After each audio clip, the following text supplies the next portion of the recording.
श्री सनक जी कहते हैं, नारद जी, अब मैं इस अन्य व्रत का जो तीनों लोकों में विख्यात है वर्णन करूंगा। ये सब पापों का नाश करने वाला तथा संपूर्ण मनोवांछित फलों को देने वाला है। इसका नाम है एकादशी व्रत। ये भगवान विष्णु को विशेष प्रिय है।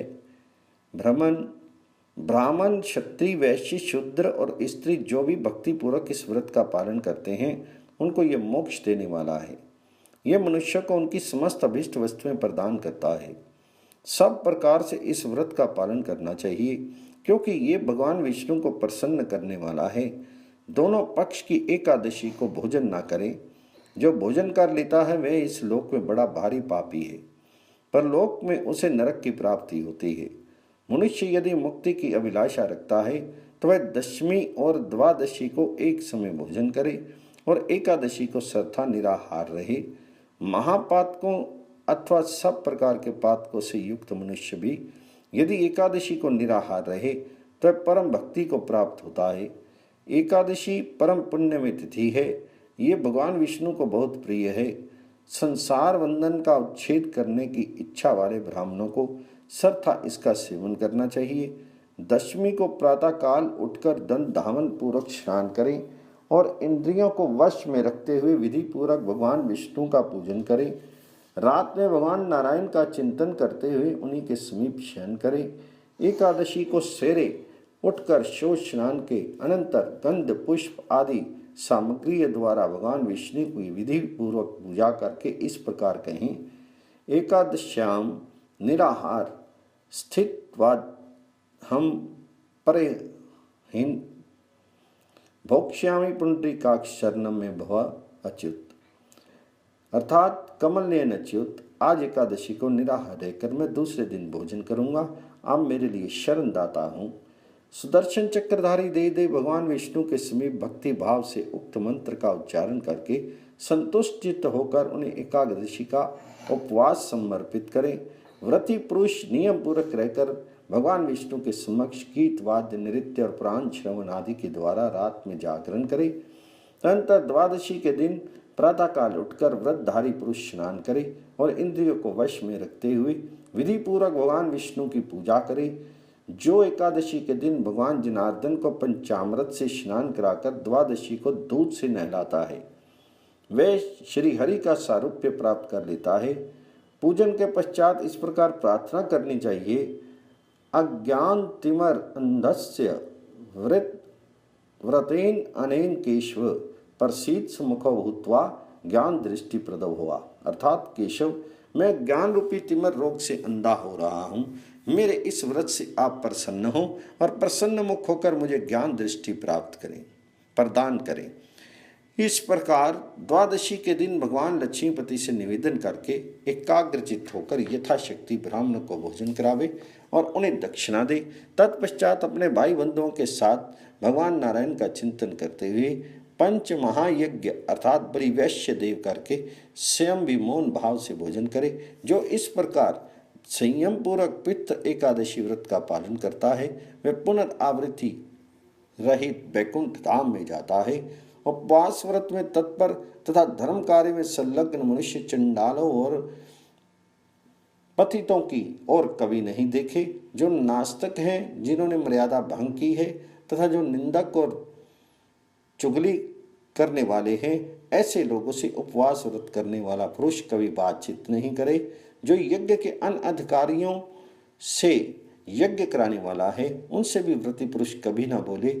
जो कुंड अर्थात पति के जीते जी पर पुरुष से उत्पन्न हो किए हुए पुरुष का अन्न खाता है, देवता और ब्राह्मण से विरोध रखता है, प्राय अन्न के लिए लालित रहता है, प्राय स्त्रियों में आसक्त होता है, ऐसे मनुष्य का व्रती पुरुष वाणी मात्र से भी आदर नहीं करे। जो इस प्रकार के दोषों से रहित शुद्ध जितेंद्रिय तथा सबके हित में तत्पर है वे उपवास प्रायण होकर परम सिद्धि को प्राप्त कर लेता है। गंगा के समान कोई तीर्थ नहीं है, माता के समान कोई गुरु नहीं है, भगवान विष्णु के समान कोई देवता नहीं है और उपवास से बढ़कर कोई तप नहीं है। क्षमा के समान कोई माता नहीं है, कीर्ति के समान कोई धन नहीं है, ज्ञान के समान कोई लाभ नहीं है, धर्म के समान कोई पिता नहीं है, विवेक के समान कोई बंधु नहीं है और एकादशी से बढ़कर कोई व्रत नहीं है। इस विषय में लोग भद्रशील और गालव मुनि के पुरातन इतिहास का उदाहरण दिया करते हैं। पूर्व काल की बात है, नर्मदा के तट पर गालव नाम से प्रसिद्ध एक सत्यपरायण मुनि रहते थे। वे मनोनिग्रह और इंद्रिय संयम से संपन्न तथा तपस्या के निधि थे। सिद्ध, चारण, गंधर्व, यक्ष और विद्याधर आदि देव योनि के लोग भी वहां विहार करते थे। वह स्थान कंदमूल फलों से परिपूर्ण था। वहां मुनियों का बहुत बड़ा समुदाय निवास करता था। गालव वहां चिरकाल से निवास करते थे। उनके एक पुत्र हुआ जो भद्रशील नाम से विख्यात हुआ। वह बालक अपने मन और इंद्रियों को वश में रखता था। उसे अपने पूर्व जन्म की बातों का स्मरण था। वह महान भाग्यशाली ऋषि कुमार निरंतर भगवान नारायण के भजन चिंतन में ही लगा रहता था। महामति भद्रशील बालोचित क्रीड़ा के समय भी मिट्टी से भगवान विष्णु की प्रतिमा बनाकर उनकी पूजा करता और अपने साथियों को समझाता कि मनुष्यों को सदा भगवान विष्णु की आराधना करनी चाहिए और विद्वानों को एकादशी व्रत का पालन करना चाहिए। भद्रशील द्वारा इस प्रकार समझाए जाने पर उसके साथी शिशु भी मिट्टी से भगवान जी की प्रतिमा बनाकर एकत्र या अलग अलग बैठ जाते और प्रसन्नतापूर्वक उनकी पूजा करते थे। इस तरह वे परम सौभाग्यशाली बालक भगवान विष्णु के भजन में तत्पर हो गए। भद्रशील भगवान विष्णु का नमस्कार करके यही प्रार्थना करता था कि संपूर्ण जगत का कल्याण हो। खेल के समय वह 2 घड़ी या 1 घड़ी भी ध्यानस्थ हो एकादशी व्रत का संकल्प करके भगवान विष्णु को समर्पित करता था। अपने पुत्र को इस प्रकार उत्तम चरित्र से युक्त देखकर तपोनिधि गालव मुनि बहुत बड़े विस्मित हुए और उसे हृदय से लगाकर पूछने लगे। गालव बोले, उत्तम व्रत का पालन करने वाले महाभाग भद्रशील, तुम अपने कल्याण में शील स्वभाव के कारण सचमुच भद्रशील हो। तुम्हारा जो मंगलमय चरित्र है वह योगियों के लिए भी दुर्लभ है। तुम सदा भगवान जी की पूजा में तत्पर, संपूर्ण प्राणियों के हित में संलग्न तथा एकादशी व्रत के पालन में लगे रहने वाले हो। शास्त्र निषिद्ध कर्मों से तुम सदा दूर रहते हो। तुम पर सुख दुख आदि द्वंद्वों का प्रभाव नहीं पड़ता। तुम में ममता नहीं दिखाई देती और तुम शांत भाव से भगवान जी के ध्यान में मग्न रहते हो। बेटा, अभी तुम बहुत छोटे हो तो अभी तुम्हारी बुद्धि ऐसे किस प्रकार हो गई, क्योंकि महापुरुषों की सेवा के बिना भगवान जी की भक्ति प्राय दुर्लभ होती है। इस जीव की बुद्धि स्वभावतः अज्ञान युक्त काम कर्मों में लगती है। तुम्हारी सब क्रिया अलौकिक कर्मों ही जैसी है। सत्संग होने पर भी पूर्व पुण्य की अधिकता से ही मनुष्य में भगवत भक्ति का उदय होता है। अतः तुम्हारी अद्भुत स्थिति देखकर मैं बड़े विस्मय में पड़ा हूँ और प्रसन्नतापूर्वक इसका कारण पूछता हूँ। अतः तुम मुझे ये बताओ। पिता के द्वारा इस प्रकार पूछे जाने पर पूर्व जन्म का स्मरण रखने वाले पुण्यात्मा भद्रशील बहुत प्रसन्न हुआ। उसके मुख पर हास्य की छटा छा गई। उसने अपने अनुभव में आई हुई सब बातें पिता को ठीक ठीक कह सुनाई। अब भद्रशील कहने लगा, पिताजी सुनिए, पूर्व जन्म में मैंने जो कुछ अनुभव किया है वह जाति समर होने के कारण अब भी जानता हूँ। मैं पूर्व जन्म में चंद्रवंशी राजा था। मेरा नाम धर्मकीर्ति था और महर्षि दत्तात्रेय ने मुझे शिक्षा दी थी। मैंने 9000 वर्षों तक संपूर्ण पृथ्वी का पालन किया। पहले मैंने पुण्य कर्म भी बहुत से किए थे, परंतु पीछे पाखंडियों से बाधित होकर मैंने वैदिक मार्ग को त्याग दिया। पाखंडियों की कूट युक्ति का अवलंबन करके मैंने भी सब यज्ञों का विध्वंस किया। मुझे अधर्म में तत्पर देखकर मेरे देश की प्रजा भी सदैव पाप कर्म करने लगी। उनमें से छठा अंश और मुझे मिलने लगा। इस प्रकार मैं सदा पाप आचरण होकर दुर्व्यसनों में आसक्त रहने लगा।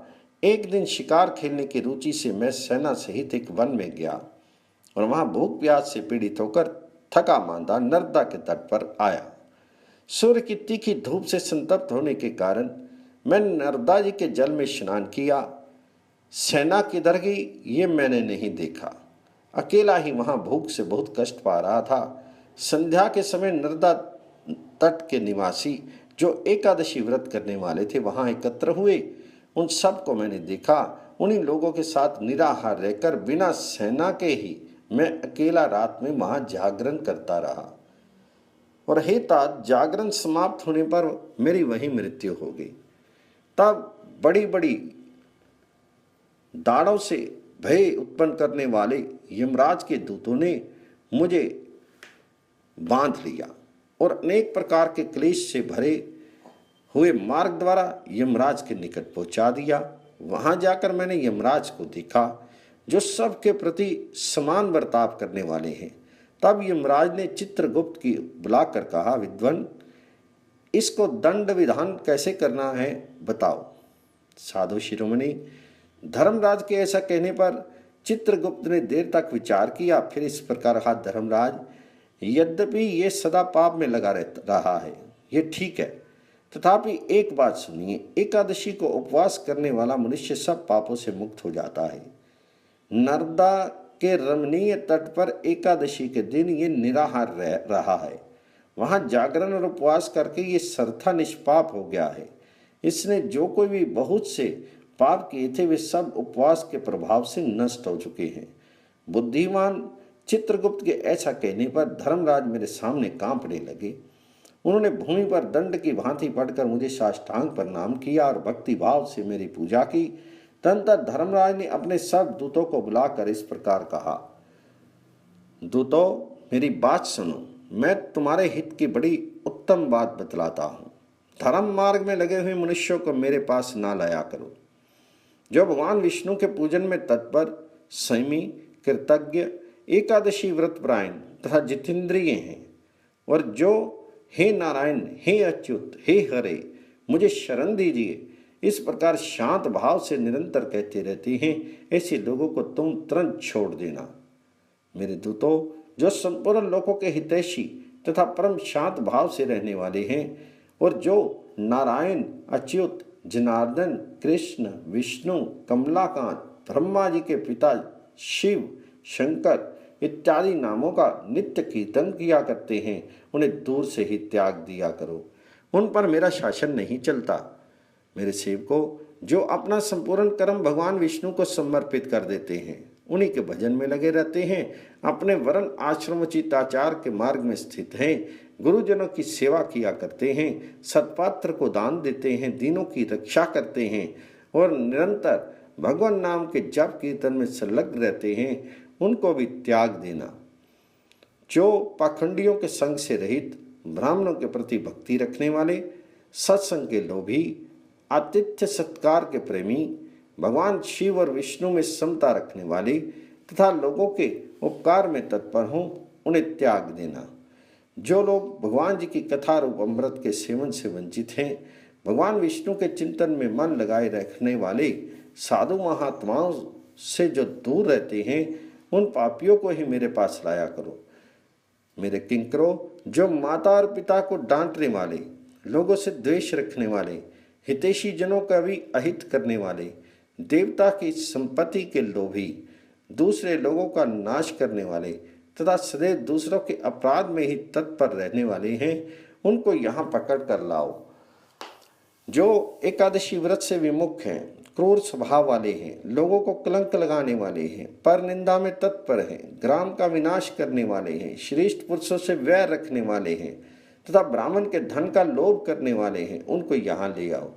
जो भगवान विष्णु की भक्ति से मुंह मोड़ चुके हैं, शरणागत पालक भगवान नारायण को प्रणाम नहीं करते, पर जो मूर्ख मनुष्य कभी भगवान विष्णु के मंदिर में नहीं जाते हैं, उन अतिशय पाप में रत रहने वाले दुष्ट लोगों को ही तुम बलपूर्वक पकड़कर यहाँ लाया करो। इस प्रकार जब मैंने यमराज की कही हुई बातें सुनी तो पश्चाताप से धक धोकर अपने किए हुए उस निंदित कर्म को स्मरण किया। पाप कर्म के लिए पश्चाताप और श्रेष्ठ धर्म का श्रवण करने से मेरे सब पाप वहीं नष्ट हो गए। उसके बाद मैं उस पुण्य कर्म के प्रभाव से इंद्रलोक में गया। वहाँ पर मैं सब प्रकार के भोगों से संपन्न रहा। संपूर्ण देवता मुझे नमस्कार करते थे। बहुत काल तक स्वर्ग में रहकर फिर वहाँ से मैं भूलोक में आया। यहाँ भी आप जैसे विष्णु भक्तों के कुल में मेरा जन्म हुआ। जाति समर होने के कारण मैं ये सब बातें जानता हूँ, इसलिए मैं बालकों के साथ भगवान विष्णु के पूजन की चेष्टा करता हूँ। पूर्व जन्म में एकादशी व्रत का ऐसा महात्म है, ये बात मैं नहीं जान सकता था। इस समय पूर्व जन्म की बातों की स्मृति के प्रभाव से मैंने एकादशी व्रत को जान लिया है। पहले विवश होकर भी जो व्रत किया गया था उसका ये फल मिला है। फिर जो भक्तिपूर्वक एकादशी व्रत करते हैं उनको क्या नहीं मिल सकता। अतः विपेंद्र, मैं शुभ एकादशी व्रत का पालन तथा प्रतिदिन भगवान विष्णु की पूजा करूंगा। भगवान के परम धाम को पाने की आकांक्षा ही इसमें हेतु है। जो मनुष्य श्रद्धापूर्वक एकादशी व्रत करते हैं उन्हें निश्चय ही परम आनंद में वैकुंठ धाम प्राप्त होता है। आपने पुत्र का ऐसा वचन सुनकर गालव मुनि बहुत प्रसन्न हुए। उन्हें बड़ा संतोष प्राप्त हुआ, उनका हृदय अत्यंत हर्ष से भर गया। वे बोले, वत्स, मेरा जन्म सफल हो गया, मेरा कुल भी पवित्र हो गया, क्योंकि तुम्हारे जैसे विष्णु भक्त पुरुष मेरे घर में पैदा हुए हैं। इस प्रकार पुत्र के उत्तम कर्म से मन ही मन संतुष्ट होकर महर्षि गालव ने उसे भगवान जी की पूजा का विधान ठीक ठीक समझाया। मुनिश्रेष्ठ नारद, तुम्हारे प्रश्न के अनुसार मैंने ये सब बातें कुछ विस्तार के साथ तुम्हें बता दी हैं।